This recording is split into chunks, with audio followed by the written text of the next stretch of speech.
প্রয়োজন হয় নবীর সাহাবায়ে কেরামদের মতো রক্ত দেওয়ার জন্য তৈয়ার হও, যদি প্রয়োজন হয় নবীর সাহাবায়ে কেরামদের মতো জীবন দিতে তৈয়ার হও। ওই যে সাহাবায়ে কেরামদেরকে নবী ডাক দিয়েছেন, চলো যুদ্ধের ময়দানে যাওয়া লাগবে। যুদ্ধের ময়দানে নবীজি বীর বিক্রমে উহুদের ময়দানে যুদ্ধ করতেছে। হঠাৎ করে কাফির মুশরিকরা সুযোগ পেয়ে ঘোষণা করে দিল, কদ কুতিলা মুহাম্মদ, নবীজি জমিন থেকে বিদায় হয়ে গেছে। কেমনে সুযোগ পাইল? বেঈমানগুলো রাহমাতুল লিল আলামিনকে লক্ষ্য করে বারবার করে তীর মারতেছে। তীরের এত জোরে আঘাত, তীরের আঘাতের কারণে মাথার লোহার টুপিটা নবীজির ভেঙে যায়, লোহার টুকরা মাথার কোলের মধ্যে ঢুকে যায়। বেঈমানগুলো তাকায় তাকায় দেখে নবীজির শরীর থেকে টপ টপ করে রক্তগুলো ঝরে ঝরে পড়তেছে। আমার নবী চেহারার মধ্যে হাত দিলেন, আর হাতটা সামনে এনে তাকিয়ে দেখলেন পুরো হাত রক্তে ভিজে গেল। নবীজি তাকিয়ে বলেন, কাইফা ইউফলিহু কওমুন দাম্মা ওয়াজহা নবিয়্যিল্লাহ, আরে ওই জাতি কেমন করে সফল কাম হবে যেই জাতি নবীজির চেহারা থেকে রক্ত ঝরায়। আমার আল্লাহ তাআলা ডাকতে, হাবিব আপনার কি বড় কষ্ট হয়? আল্লাহর দিকে লক্ষ্য করে নবী আমার দিকে বলেন, আল্লাহ আপনার দ্বীনের জন্য রক্ত ঝরাইতে আমার মোটেও কষ্ট লাগে না, বড় ভালো লাগে, বড় ভালো লাগে। কিন্তু আফসোস করি কাফিররা কেমন করে নবীজির চেহারা থেকে রক্ত ঝরাইল। আমার আল্লাহ ডেকে বলেন, হাবিব আপনার চেহারা থেকে রক্ত কেন ঝরাইলাম জানেন নাকি? রক্ত কেন ঝরাইলাম? আপনার চেহারা থেকে রক্ত এই জন্য ঝরিয়েছি, আমি উহুদের ময়দানটা কিয়ামত পর্যন্ত মুসলমানদের জন্য রেজিস্ট্রি করে দিতে চাই। এই জন্য আপনি নবীর চেহারা থেকে আমি আল্লাহ রক্ত ঝরাইলাম। রাহমাতুল লিল আলামিনের রক্ত পড়ে পড়ে বেহুশ হয়ে জমিনের মধ্যে পড়ে গেলেন। ওদিকে পাথরের আঘাত লেগে দাঁত দুটো ভেঙে নবীজির জমিনের মধ্যে পড়ে যায়। মুখের থেকে রক্ত বের হয়, আবার মাথার থেকে রক্ত বের হয়। কাফির বেঈমানগুলো ঘোষণা করে দেয়, কদ কুতিলা মুহাম্মদ, মুহাম্মদ জমিন থেকে বিদায়। সাহাবায়ে কেরাম তো পাগল। আবু বকর সিদ্দিক দৌড়ায়, ওমর ফারুক দৌড়ায়, উসমান বিন আফফান দৌড়ায়, হযরত আলী রাদিয়াল্লাহু আনহু বলে, শুহাদায়ে উহুদের লাশগুলো যেখানে একত্রিত করা হয়, একবার আমি সেখানে গিয়ে আমার নবীর খুঁজি, দেখি আমার নবী সেখানে নাই। নবী আমার কই? রাহমাতুল লিল আলামিন যদি জমিনে না বাঁচেন, আমারও দুনিয়া বেঁচে থেকে লাভ নাই। আরে মদিনার গলির মধ্যে এলান হয় না, মুহাম্মদ জমিন থেকে বিদায় হয়ে গেল। হযরত হানজালা রাদিয়াল্লাহু আনহু সেদিন বিবির সাথে আরামে দিন কাটায়, কারণ গতকাল মাত্র নবীজি তাকে বিয়ে পড়িয়ে দিয়েছেন, এই জন্য যুদ্ধের ময়দানে নিয়ে আসেন নাই। হযরত হানজালার কানে যখন আওয়াজ চলে গেল রাহমাতুল লিল আলামিন জমিন থেকে বিদায়, হানজালা এক লাফ দিয়ে দাঁড়িয়েছে, বিবিকে ডেকে বলে, প্রাণের বিবি আমার, কাপড়টা তাড়াতাড়ি করে দাও। কাপড় দিলেন, কাপড়টা শরীরের মধ্যে জড়াইয়া এক হাতের মধ্যে তরবারি লইয়া আর এক হাতে ঢাল লইয়া সামনের দিকে আগায়। বিবি ডেকে বলেন, কই যাও? বলে, আমারে বাধা দিও না, শুনেছি উহুদের ময়দানে নবী না, নবী যদি জমিনে না থাকে আমিও জমিন থেকে বিদায় হয়ে যাব। ওরে দুনিয়ার মুসলমানেরা, সাহাবায়ে কেরাম তো আমার নবীকে এত মহব্বত করতেন, এত ভালোবাসতেন, নিজের জীবনের চেয়ে পর্যন্ত সাহাবায়ে কেরাম নবীকে বেশি ভালোবাসতেন। আর রাহমাতুল লিল আলামিন যেদিন জমিন থেকে বিদায় হয়ে গেলেন, হিসাব করে দেখে ফজর নামাজের ইমামতি করার জন্য আবু বকর সিদ্দিক দাঁড়িয়েছে। হযরত আবু বকর সিদ্দিক রাদিয়াল্লাহু আনহু নামাজ শেষ করলেন। নামাজ শেষ করে তাকিয়ে দেখেন পেছনে হযরত বিলাল হাবশী রাদিয়াল্লাহু আনহু সফরের সামানা রেডি করে তারপরে নিয়ে হাজির হয়েছে। সফরের সামানা রেডি করে হাজির হয়ে গেলেন হযরত বিলাল। আবু বকর সিদ্দিক ডেকে বলেন, বিলাল কই যাও? হযরত বিলাল ডেকে বলেন, আবু বকর আর মদিনা মদিনায় থাকবো না, মদিনা থেকে আমার বিদায় দিয়ে দে। আবু বকর সিদ্দিক বলেন, রে বিলাল, কেন মদিনা ছেড়ে যাইবা, কি অভাব তোমার? হযরত ওমর ফারুক বলেন, বিলাল, কেন যাইবা? তোমার আযান না শুনলে আমাদের কলিজা ঠান্ডা হয়ে যায়।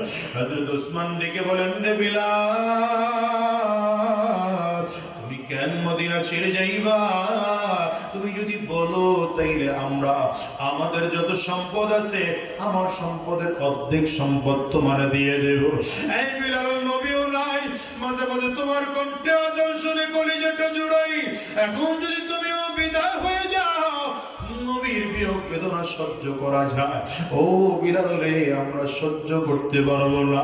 আবু বকর সিদ্দিক বলেন, রে বিলাল, তুমি যদি বলো বাইতুল মাল থেকে আলাদা করে বেতন ধারণ করে দেওয়া হবে, ধার্য করে দেওয়া হবে, তোমার যখন লাগবে বাইতুল মাল থেকে নিয়ে সম্পদ খরচ করতে পারবো। আচ্ছা বিলাল বলে, না রে ভাই না, সম্পদের জন্য আমি জমিন থেকে যাই না, সম্পদের জন্য মদিনা থেকে বিদায় নেই না। আমি বিদায় নেই কেন জানো? এতদিন আমার নবী জমিনের মধ্যে ছিলেন, আমি বিলাল আমার নবীর দিকে তাকায় তাকায় চলতাম। আমি বিলাল আযান দিতাম, নবীজি নামাজের ইমামতির মুসাল্লায় দাঁড়িয়ে নামাজ আদায় করাইতে। আমার নবী এখন নাই, আমি কারে আযান শোনাবো? আমি বিলাল আযান দিলে আর নবী ইমামতি করবে না। আমি বিলাল তো এতদিন আমার নবীর সামনে সামনে চলতাম, রাস্তা থেকে কাঁটা সরায় দিতাম, পাহাড় থেকে পাথরগুলো সরিয়ে আমার নবীর জন্য রাস্তা তৈরি করে দিতাম। আজকে আমার নবীও নাই, কার জন্য মদিনার গলিতে গলিতে চলবো? আমি আর সহ্য করতে পারি না। সাহাবায়ে কেরাম বলেন, রে বিলাল, তুমি একাই কি নবীরে ভালোবাসো, আমরা কি নবীরে ভালোবাসি না? হযরত বিলাল বলেন, তোমরাও ভালোবাসো, আমিও নবীরে ভালোবাসি, তবে তোমরা হয়তো নবীর কবর দেখলে সহ্য করতে পারো। আমি যখন আমার নবীর রওজাটার দিকে তাকাই, আমার কলিজাটা ছিঁড়ে যায়, সইতে পারি না। আমার অনুমতি দাও, আমি মদিনায় থাকবো না, চলে যাব মদিনা ছেড়ে। হযরত বিলাল শেষ পর্যন্ত মদিনা ছেড়ে দামেস্কে চলে গেলেন। লম্বা কথা 6 মাস হয়ে গেল হযরত বিলাল মদিনায় আর আসে না। হঠাৎ করে বিলাল স্বপ্ন দেখে নবী আমার ডাক দেয়, রে বিলাল, তোর কি আমি নবীর রওজার পাশে দাঁড়াইতে মনটা চায় না? আবু বকর আমার পাশে দাঁড়ায়, ওমর দাঁড়ায়, উসমান আলী দাঁড়ায়, তোর কি আমি নবীর পাশে দাঁড়াইতে মনে চায় না? ও দুনিয়ার মুসলমানেরা, হযরত বিলাল ঘুম থেকে উঠে পাগলের মতো করে মদিনার দিকে দৌড়ায়, মদিনার গলি দিয়া দিয়া দিয়া হাঁটতেছে। মদিনার বাচ্চাগুলো হযরত বিলালকে দেখার পর মায়ের কাছে গিয়া খবর দেয়, মাগো, মনে হয় নবীজি মদিনায় চলে আসছে। মারা ডেকে বলে, কেন রে বাবা? বলে, দেখেছি হযরত বিলাল মদিনার গলিতে গলিতে। নবী চলে যাওয়ার পরে তো বিলাল চলে গিয়েছিল, আজকে ফিরে এসে দেখছে বিলাল হাজির। মনে হয় আমার নবী আবার মদিনায় ফিরে আসছে।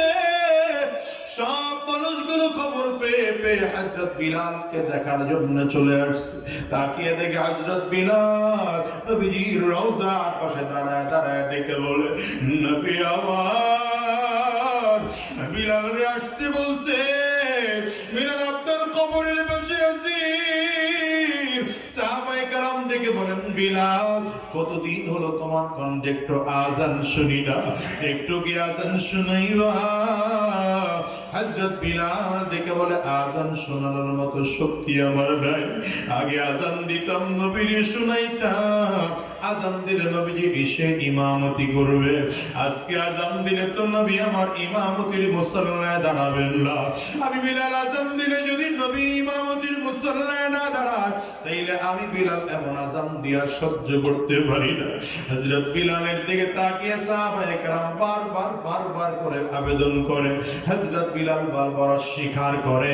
হযরত সালমান ফারিসি বলেন, তোমরা 1000 বার বললেও বিলাল আযান দিবে না। নবীর নাতি হাসান আর হুসাইন কই? ওদেরকে ডাকো। হযরত হাসান আর হুসাইনকে ডেকে আনা হলো। দুইটা ভাই হযরত বিলালের দুই পাশে দাঁড়ায়, জামার আস্তিন ধরে ধরে টানে আর ডেকে বলে, নানার মুয়াজ্জিন,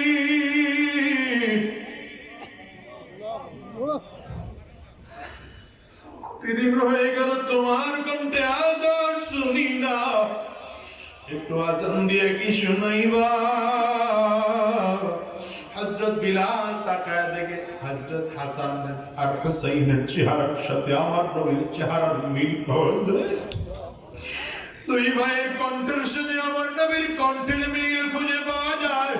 দুই ভাইয়ের বুকের মধ্যে জড়ে হযরত বিলাল কাঁদে আর চিল্লায় বলে, তোমরা বলেছো আমার কাছে মনে হয় আমার নবী আমার আযান দেওয়ার জন্য বলেছেন, দেরি করা যাবে না।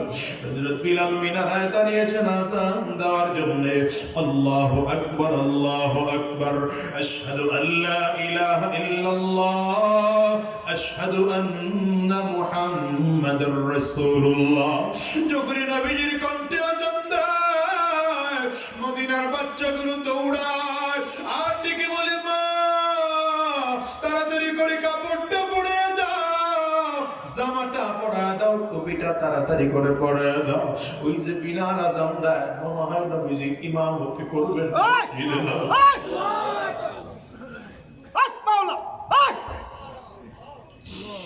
আগে বিলাল আযান দিলে তো নবীজি ইমামতি করত, আজকে বিলাল আযান দেয়, মানুষগুলো সব মদিনার দিকে দৌড়ায়। হঠাৎ করে হযরত বিলাল আযানের শব্দ উচ্চারণ করে আশহাদু আন্না মুহাম্মাদুর রাসূলুল্লাহ, আযানের শব্দ উচ্চারণ করে আহারে হঠাৎ করে চিৎকার করে বেহুশ হয়ে জমিনে পড়ে যায়। লোকজন চলে আসছে, বিলাল কেন রে তুমি বেহুশ হয়ে গেল? হযরত বিলালের হুঁশ ফিরে আসে না। অনেকক্ষণ পরে হুঁশ ফিরে আসলো। হযরত বিলাল কান্না করে আর বলে, ভাই আমার আযান দিতে বইল না, আগে আযান দিলে তো আমার নবী ইমামতি করত, এখন আমি আযান দিলে আমার নবীজি ইমামতি করবে না। এই চিন্তা করে আমি বিলাল বেহুশ হয়ে গেলাম। ওরে দুনিয়ার মুসলমান বলে যাই রে, শোনো, আজ হোক কাল হোক তোমাকে আমাকে জমিন থেকে বিদায় নেওয়া লাগবে। কলিজায় কি নবীর মুহাব্বত কলিজায় ঢুকাইছো? নবীর আদর্শের মুহাব্বত কি কলিজার মধ্যে ঢুকাইছো? এ বাজান দুনিয়ায় কয়দিন বাঁচবা বলো? আজ এই দুনিয়া আছে, আগামীকালকে বাঁচবো এমন কোন গ্যারান্টি নাই। বরঞ্চ দুনিয়া আসার সিরিয়াল আছে বাজার, যাওয়ার কিন্তু কোনো সিরিয়াল নাই। আমি তো প্রায় বলি এই দুনিয়া আগে দাদা আসে, তারপরে বাবা, তারপরে সন্তান। যাওয়ার সময় এমন হয় দাদা দুনিয়া থাকে, নাতি জমিন থেকে বিদায় হয়, বাবা দুনিয়া থাকে, সন্তান জমিন থেকে বিদায় হয়। এ বাজার, তোমার আমার ক্ষেত্রে এমন হতে পারে কি পারে না? একটু আওয়াজ করে বলো। এই বান্দাটার দিকে তাকিয়ে দেখো, কত মানুষ যেন আছে মানা, কত মানুষ যেন আছে বাবা নাই। এ বাজার রে, আমি আজাদিও তো একজন মাহারা সন্তান। আজকে 18টা বছর হয়ে গেল মাকে হারাইলাম। নিজের টাকার একটা আপেল কিনে দেওয়ার ক্ষমতা আজকে আমার মায়ের নাই। আমি নিজের হাতে একটা শাড়ি কিনে আমার মাকে দেবো, মা এটা পড়ো।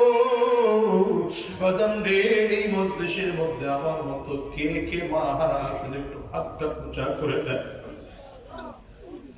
কার কার ঘরে বাবা নাই? আপনার হাত উঁচা করে একটু দেখা। হাতগুলো তুলে রাখেন, হাতগুলো নামাইবেন না। আমার যুবকগুলো তাকায় তাকায় দেখো, যুবক রে তাকায় দেখ, এই মানুষগুলো হাত তুলেছে। এদের কারো ঘরে মা নাই, কারো ঘরে বাবা নাই। এরা পাশে গিয়ে দরজার মধ্যে টোকা দিলে মা, এদের দরজা খুলবে না রে। বাবার কোনদিন দেখতে পাবে না। মুখে কেমন করে তোমারে বুঝাই বলো?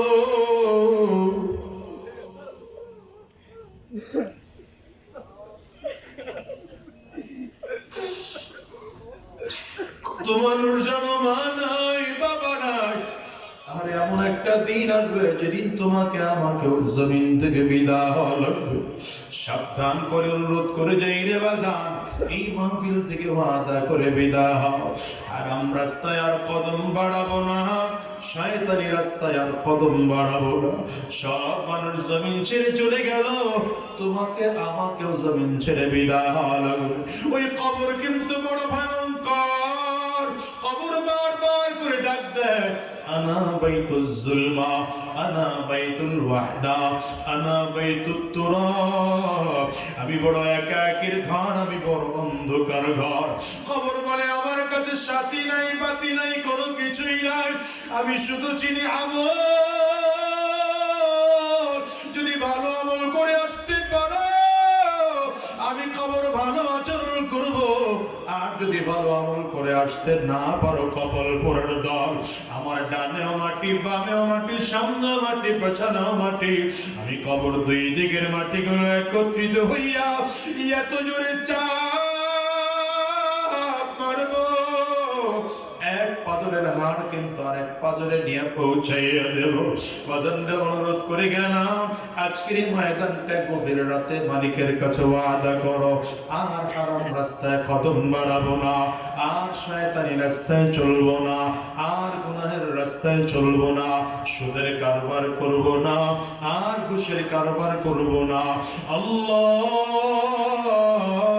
যতদিন এই দুনিয়ায় থাকবো তোমার গোলামি করব, নবীর আদর্শে আদর্শবান হব। কারা কারা তৈয়ার আছো? দুইটা হাত উঁচা করে আল্লাহকে দেখা, আওয়াজ দিয়ে চিল্লাইয়া জোরে ডাকতাম আল্লাহ। চোখে যদি পানি না আসে, কান্নার বান ধরে ডাকো,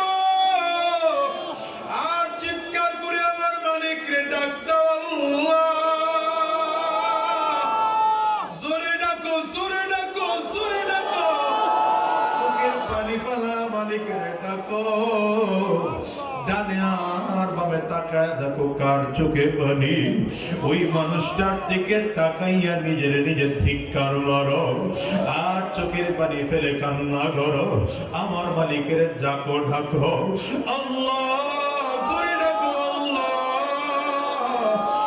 দয়ার মালিক,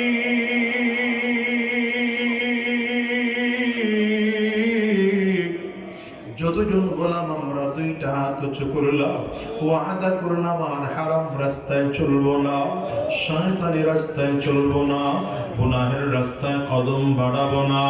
আল্লাহ, তুমি কবুল করে নাও। আওয়াজ দিয়া চিল্লা বলো আমিন।